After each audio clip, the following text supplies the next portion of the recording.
بسم اللہ الرحمن الرحیم۔ السلام علیکم۔ اشفاق احمد لکھتے ہیں کہ ایک بار لاہور میں قذافی اسٹیڈیم میں ایک بھارتی گلوکار نے کانسرٹ کیا۔ رقص و موسیقی کی محفل میں پاکستان کے نامور شخصیت کو مدعو کیا گیا۔ مہمانوں کی تواضع ہر قسم کی مشروبات سے کی گئی، جبکہ پاکستانی فلمی اداکاراؤں نے رقص کر کے بھارتی گلوکار کا ساتھ دیا اور دیکھنے والوں سے خوب داد وصول کی۔ اس تقریب میں پاکستان کے نامی گرامی سیاستدان، اداکار، دانشور اور بڑی بڑی شخصیت موجود تھی۔ سیکیورٹی کا سخت انتظام تھا۔ مشہور فلسفی اشفاق احمد صاحب کو بھی دعوت نامہ بھیجا گیا۔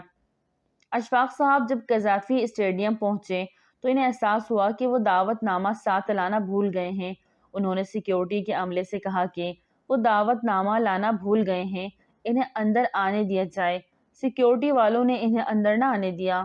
انہوں نے بہت کہا کہ وہ ملک کے مشہور شخصیت ہیں، مگر سیکیورٹی والوں نے نہ صرف انہیں پہچاننے سے انکار کر دیا بلکہ دھکے مار کے وہاں سے ہٹا دیا اور کہا کہ بابا جی، یہاں ہر کوئی مشہور بنا پھرتا ہے، جاؤ ہمیں اپنا کام کرنے دو، تنگ نہ کرو۔ بقول اشفاق احمد، مجھے بہت دکھ ہوا کہ ایسا میرے ساتھ کیوں ہوا۔ کیا میری اتنی بھی اوقات نہیں تھی کہ مجھے کارڈ کے بغیر پہچان لیا جاتا؟ میں بے عزتی کے احساس کی وجہ سے پوری رات سو نہیں پایا۔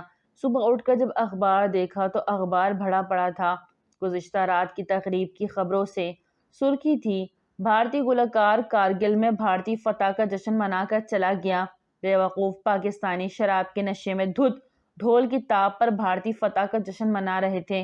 بھارتی گلوکار نے جان بوجھ کر اس تاریخ کو شو کیا جب پاکستان نے کارگل سے فوج واپس بلائی تھی اور بھارت نے فتح کا اعلان کیا تھا۔